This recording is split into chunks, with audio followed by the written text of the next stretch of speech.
ఓం సాయిరామ్. సమర్థ సద్గురు సాయినాథ్ మహారాజ్కి జై. సాయి భక్తులందరికీ నమస్కారం అండి.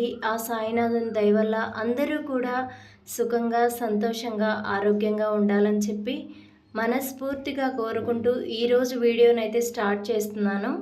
ఇక ఈరోజు వీడియోలో మనం చూడబోయేది ఏంటి అంటే, ముందుగా మన ఛానల్ ఎవరైనా ఫస్ట్ టైం చూస్తున్నట్లయితే సబ్స్క్రైబ్ చేసుకోకపోతే సబ్స్క్రైబ్ చేసుకోండి. అలానే వీడియోకి ఒక చిన్న లైక్ ఇవ్వండి.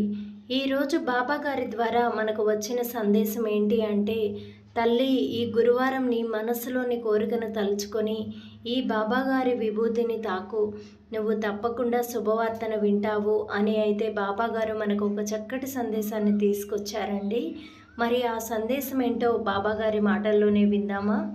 తల్లి, నువ్వు ఈ బాబా గారి సందేశం మనస్ఫూర్తిగా విన్నావు అంటే గనక ఖచ్చితంగా ఈ వీడియో ముగిసేలోపు నువ్వు ఖచ్చితంగా శుభవార్తను వింటావు. తల్లి, నువ్వు ఎప్పుడు కూడా కష్టాలు బాధలతోనే జీవితాన్ని ఇప్పటి వరకు గడిపావు. ఇక నుండి నువ్వు కోరుకున్నటువంటి బంధాన్ని దగ్గర చేసే అవకాశాన్ని మరొకసారి నీకు కల్పించబోతున్నాను. ఈసారి జాగ్రత్తగా నీ జీవితానికి ఏది ముఖ్యమో, ఏది మంచో, ఏది చెడో తెలుసుకొని అశ్రద్ధ చేయకుండా, నిరుత్సాహపడకుండా నీ బంధాన్ని జాగ్రత్తగా కాపాడుకో. నువ్వు నాకు నచ్చిన బిడ్డవు. ఇన్ని రోజులు ఈ బాబానే నమ్ముకొని ఉన్నాను, కానీ ఈ బాబా నాకు ఏమీ చేయలేదు. ఈ బాబా హృదయం నందు నాకు అస్సలు స్థానం లేదు అనుకుని బాధపడుతున్నావు కదా. ఇలా నువ్వు అస్సలు ఆలోచించగలుగుతున్నావంటే ప్రస్తుతం నీకు కావలసినటువంటిది ఏంటంటే మనశ్శాంతి తల్లి. ఎందుకంటే నువ్వు చాలా ఇబ్బందులు, బాధలు అనుభవించి విసిగిపోయినటువంటి మనస్సుతో ఉన్నావు.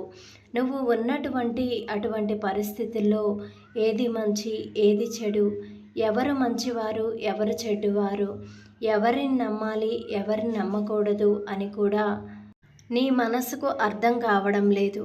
నువ్వు వాటన్నింటి గురించి ఆలోచించకుండా ఉంటే ఎప్పుడూ కూడా నిన్ను అలా అనకూడదు. ఎందుకంటే నీకు కలిగినటువంటి బాధలు కానీ, నీకు ఎదురైనటువంటి సమస్యల వల్ల నీ మనస్సంతా కూడా బాధతో విసిగిపోయి ఉంది. నీ జీవితం ప్రశాంతంగా ఉండాలంటే ముందు నీ మనసు ప్రశాంతంగా ఉండాలి తల్లి. నీ మనసు అలా మారాలంటే ముందుగా నీ ఆలోచనలు పాజిటివ్గా ఉండాలి. నీ ఆలోచన విధానం సరిగా ఉంటేనే కదా నీవు నీ అనుకున్నటువంటి గమ్యానికి చేరుకుంటావు. నలుగురిలో గౌరవ మర్యాదలు సంపాదించుకుంటావు. జీవితం ఎలా ఉందని ఇంతలోనే చెడు వ్యసనాలకు, చెడు అలవాట్లకు గురి కావద్దు తల్లి. నువ్వు ఏం చేయాలనుకుంటున్నావో నాకు బాగా తెలుసు. నువ్వు అంతకు ముందులా అస్సలు ఉండడం లేదు. నీ ఆలోచన విధానం చాలా మార్చుకున్నావు. నీ మనస్సు పూర్తిగా పనికిరాని వాటిపై దృష్టి పెడుతున్నావు. నువ్వు ఆ మార్గంలోకి వెళ్ళి సంపాదిస్తే ఆ ధనం అస్సలు నిలవదు. పైగా నీ వలన నీ కుటుంబం అంతా కూడా శిక్ష అనుభవించవలసి ఉంటుంది. నువ్వు ఏమి చేసినా చేయకపోయినా కానీ నీకు అంతా మంచి జరుగుతుంది తల్లి. కానీ చెడు మార్గంలోకి వెళ్ళి డబ్బు సంపాదించావు అంటే గనక చాలా నష్టపోతావు. నేను ఎందుకు చెప్తున్నానో నీకు అర్థమవుతుందిగా తల్లి. నా మాటలు నీకు చాలా బాధగా ఉంటాయని నాకు తెలుసు తల్లి. నీకు కావాల్సింది కడుపు నిండా తిండి, కట్టుకోవడానికి మంచి బట్టలు. దానికోసం నిజాయితీగా కష్టపడు. అన్నీ వాటంతటా అవే వస్తాయి. వచ్చేలా నీ బాబానైనా నేను చేస్తాను. కాదు నా ఇష్టం అనుకుని మొండిగా వెళితే నేను నిన్ను చాలాగా వదిలేసినా కానీ కాలం మాత్రం అస్సలు శిక్షించకుండా వదలదు తల్లి. అసలు నీ బాధ అంతా కూడా దాని గురించే అయితే. అంత కోల్పోయావు కదా, మరలా వీటన్నింటినీ తిరిగి పొందలేనని బాధలో ఉన్నావు కదా.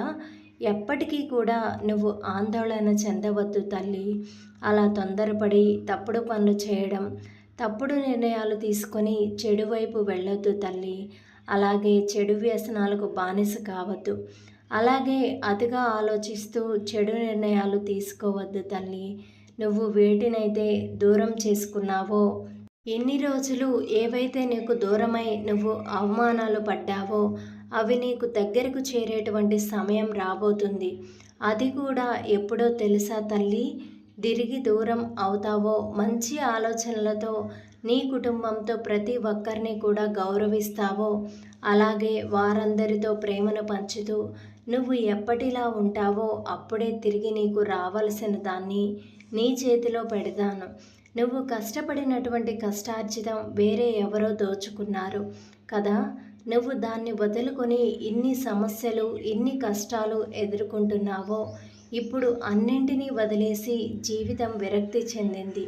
కేవలం అసలు ఎందుకు బ్రతుకుతున్నట్లు కూడా తెలియకుండా నీ మనస్సు పాడైపోయింది. ఏం చేస్తున్నానో, ఏం చేయట్లేదో, అసలు తింటున్నానో లేదో అన్నట్లుగా నీ జీవితం అనేది అయోమయంలో పడిపోయింది.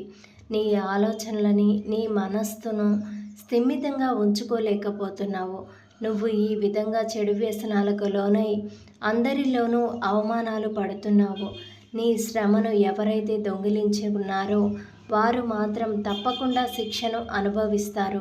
ఎప్పుడైనా ఒకటి గుర్తుపెట్టుకో తల్లి, తప్పుడు మార్గంలో ప్రయాణిస్తూ, తప్పుడు ఆలోచనలు చేస్తూ, తప్పుడు పనులు చేస్తూ అన్యాయంగా సంపాదించిన ధనం ఏదైనా సరే దానితో వాళ్ళు ఎప్పుడూ సంతోషంగా అనుభవించలేరు. అంతకంతకు శిక్ష అనుభవించక తప్పదు అనే విషయాన్ని నువ్వు గుర్తుపెట్టుకో తల్లి. నీ శ్రమను, నీ కష్టాన్ని, నీ సొమ్మును దొంగిలించవచ్చు కానీ నీ ఆలోచనలను దొంగిలించలేరు. కాబట్టి వారికి అభివృద్ధి ఉంటుంది అనుకోవడం వారి భ్రమ మాత్రమే. ప్రస్తుతానికి నీ శ్రమను, నీ సొమ్మును దొంగిలించిన వారు అభివృద్ధి పరంగా అడుగులు వేస్తున్నారు, సంతోషంగా కాలాన్ని గడుపుతున్నారు. అయినప్పటికీ అదంతా కూడా తాత్కాలికంగానే ఉంటుంది. వాళ్ళని చూసినప్పుడైనా ఆలోచన విధానం, నేను చేసేటువంటి శ్రమ వీరికి ఎంత బాగా ఉపయోగపడుతుంది, నన్ను మోసం చేసి వీరు ఎంత సంతోషంగా బ్రతుకుతున్నారో. అయినప్పటికీ వారికి మాత్రం భగవంతుడు మంచి చేస్తున్నాడు, మేలు చేస్తున్నాడు. నేను ఎంత కష్టపడినా కూడా, ఎంత సంపాదించిన ఆస్తి కానీ, కష్టపడినటువంటి పేరు ప్రతిష్టను కానీ, సొమ్మును కానీ వారు పోగొట్టి సంతోషంగా గడుపుతున్నారని అస్సలు నువ్వు అనుకోవద్దు తల్లి. నీ మంచితనమే నీకు మంచి పేరును తెచ్చిపెడుతుంది. ఎందుకంటే ముందే చెప్పాను కదా, ఎందుకంటే ఒకరిని మోసం చేసిన తర్వాత అయినా, మోసం చేసిన వాళ్ళు వచ్చిన తిరిగి సొమ్మైనా కానీ 3 నాళ్ళ ముచ్చటగానే ఉంటుంది తల్లి. ప్రస్తుతానికి అదంతా వాళ్ళకి సంతోషపరచవచ్చేమో కానీ ముందు ముందు వాళ్ళకి అదే వారికి ఎంత కష్టంగా మారుతుందో, జీవితంపై వారు ఎంత విరక్తి చెందుతారో నువ్వే చూస్తావు కదా. ఇప్పుడు నువ్వు వాళ్ళ వల్ల ఎంత బాధను అనుభవించావో అంతకంతకు బాధను ఖచ్చితంగా అనుభవిస్తారు.